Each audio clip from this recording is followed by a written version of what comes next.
Audio Jungle. Halo semuanya, kembali lagi ke channel aku, Nadia Febi Alfiani. Di sini aku mau ngejelasin tentang manajemen persediaan PT Sido Muncul.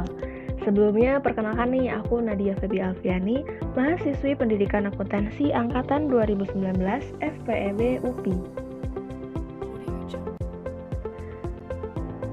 Baik, kita mulai saja. Untuk kali ini aku akan membahas yang pertama pengertian persediaan, yang kedua bahan mentah, barang dalam proses, dan barang jadi, yang ketiga yaitu fungsi persediaan dan biaya dalam persediaan, yang keempat yaitu sejarah PT Sido Muncul, dan yang kelima yaitu persediaan PT Sido Muncul.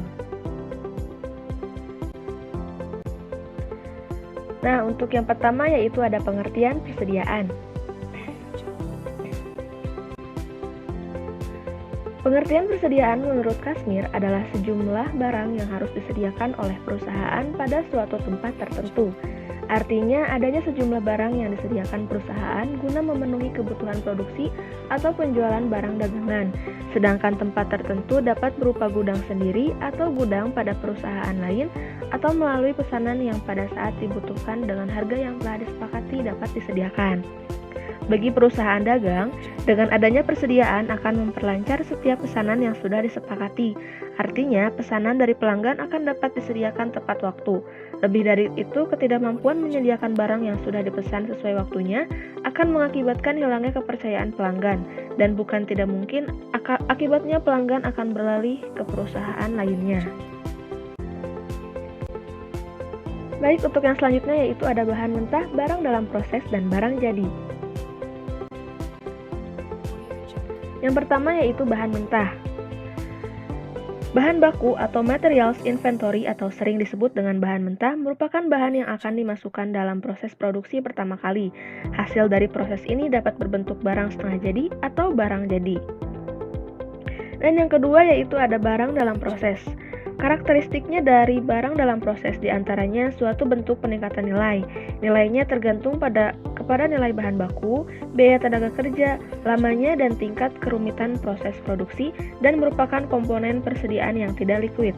Barang dalam proses atau goods or works in process inventory merupakan bahan baku yang sudah diproses sehingga menjadi barang dalam proses atau dikenal juga dengan nama barang setengah jadi. Dan untuk yang ketiga yaitu barang jadi. Barang jadi keberadaannya dipengaruhi oleh sales forecasting, likuiditasnya, karakteristik fisiknya. Persediaan barang jadi atau finished goods inventory merupakan barang yang sudah melalui tahap barang setengah jadi dan siap untuk dijual ke pasar atau ke konsumen. Ketersediaan barang jadi ditentukan bagian produksi dan penjualan. Artinya perlu koordinasi antara tingkat produksi dengan tingkat penjualan. Untuk yang selanjutnya, aku akan ngejelasin tentang fungsi persediaan dan biaya dalam persediaan. Nah, untuk yang pertama ada fungsi persediaan. Apa aja sih fungsi persediaan itu? Fungsi persediaan ada 6. Yang pertama yaitu menghilangkan resiko keterlambatan pengiriman. Yang kedua, menghilangkan resiko jika material yang dipesan rusak sehingga harus dikembalikan. Yang ketiga, menghilangkan resiko jika terjadi kenaikan harga atau inflasi. Yang keempat, fungsi persediaan yaitu untuk menyimpan bahan baku yang bersifat musiman. Yang kelima, fungsi persediaan yaitu untuk mendapatkan keuntungan karena adanya diskon. Dan yang terakhir, fungsi persediaan yaitu untuk memberikan pelayanan kepada pelanggan atau customer satisfaction. Selanjutnya yaitu ada biaya dalam persediaan. Biaya dalam persediaan yaitu ada 3. Yang pertama ada biaya pemesanan. Biaya pemesanan atau ordering cost atau procurement cost merupakan biaya-biaya yang dikeluarkan sehubungan dengan kegiatan pemesanan bahan atau barang sejak dari penempatan pemesanan sampai tersedianya barang di gudang. Setup cost untuk menyiapkan mesin-mesin atau proses manufaktur dari suatu pesanan produksi. Nah, untuk yang kedua yaitu ada biaya kekurangan persediaan atau shortage cost, stock out cost, yaitu biaya yang timbul sebagai akibat tidak tersedianya barang pada waktu diperlukan. Biaya-biaya yang timbul adalah kehilangan penjualan, hilangnya pelanggan, biaya pemesanan dan ekspedisi khusus, biaya tenaga kerja atau upah, terganggunya operasional perusahaan, target pekerjaan terhambat, dan meningkatnya biaya utang lancar. Nah, untuk yang ketiga yaitu ada biaya penyimpanan atau carrying cost, holding cost, yaitu biaya-biaya yang dikeluarkan akibat diadakannya persediaan barang. Biaya penyimpanan, yaitu biaya-biaya yang timbul karena perusahaan menyimpan persediaan. Biaya penyimpanan sangat bergantung pada kuantitas barang yang disimpan. Nah, untuk yang selanjutnya yaitu ada sejarah PT Sido muncul. Mengawali usaha sebagai pemilik pemerah susu terbesar bernama Melcray di Ambarawa, Kabupaten Semarang, Jawa Tengah. Disinilah titik awal perjalanan usaha pasangan suami istri Bapak Siem Tiem Hee yang lahir pada tanggal 28 Januari 1897 dan wafat pada tanggal 12 April 1976, dan Ibu Rahmat Sulistyo yang lahir pada tanggal 13 April 1897 dan wafat pada tanggal 14 Februari 1983, dan awali usahanya itu dimulai. Pada tahun 1930, pasangan ini merintis toko roti dengan nama Roti Muncul. Pada tahun yang sama, Ibu Rahmat Sulistyo mulai meracik jamu masuk angin yang kini dikenal dengan nama tolak angin.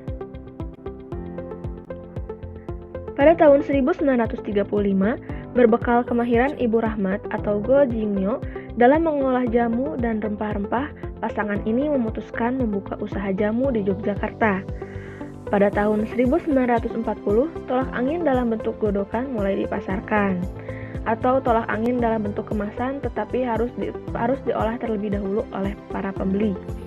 Pada tahun 1951, mereka mendirikan perusahaan sederhana dengan nama Sido Muncul yang berarti impian yang terwujud di Jalan Melaten Trenggulun, Semarang.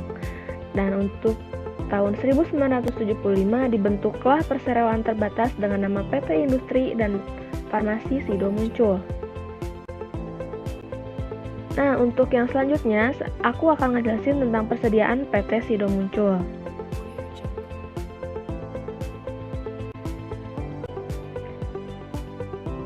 Produksi merupakan kegiatan mengolah bahan baku menjadi produk jadi. Proses produksi akan menambah nilai guna suatu produk. Dalam kegiatan produksi, hal terpenting yang harus diperhatikan oleh PT Sido Muncul adalah mengenai persediaan bahan baku. Persediaan bahan baku akan menunjang kelancaran kegiatan produksi di PT Sido Muncul. Sebelum melakukan proses pengolahan, persediaan bahan baku disimpan di gudang bahan baku. Di gudang bahan baku terdapat berbagai macam bahan yang akan digunakan, diantaranya yaitu laos, jahe, kunyit, lempuyang, kayu pasak bumi, dan lain-lain. Bahan-bahan baku tersebut didatangkan dari berbagai daerah antara lain daerah Jawa Tengah, Boyolali, Tawangmangu, Wonosobo, Kalimantan, dan di daerah seluruh wilayah Indonesia. Bahan baku diambil dari daerah atau wilayah sekitar pabrik. Selain itu, bahan baku yang diambil adalah bahan baku yang dalam kondisi kering. Hal tersebut guna memudahkan proses penyimpanan secara baik agar kualitas bahan baku tetap terjaga. Bahan baku pun didapat dalam rantai pasokan yang panjang sehingga terus dalam kondisi kering. Penerimaan bahan baku juga dilakukan dalam gudang bahan baku. Setiap ada bahan baku yang baru datang, harus dicek terlebih dahulu sebelum disimpan ke dalam gudang bahan baku. Pengecekan bahan baku dilakukan oleh tim QC atau tim Quality Control. Persediaan bahan baku dalam PT Sido Muncul itu menggunakan sistem FIFO atau first in first out. Hal ini dilakukan guna tidak adanya bahan baku yang menumpuk atau tersimpan terlalu lama yang berakibat pada rusaknya bahan baku. Lalu setelah dilakukannya proses produksi dan pengemasan lalu disimpan, selanjutnya produk jamu yang sudah dikemas di dalam kardus disimpan ke dalam gudang. Penyimpanan atau penggudangan dilakukan di ruangan tertutup namun pencahayaan masih cukup terhadap serangga-serangga serta suhu yang sesuai dengan suhu kamar. Nah, mungkin sekian untuk persediaan PT Sido Muncul. Saya sudah penjelasan aku kali ini mengenai manajemen persediaan pada PT Sido Muncul. Terima kasih buat semuanya. Dadah!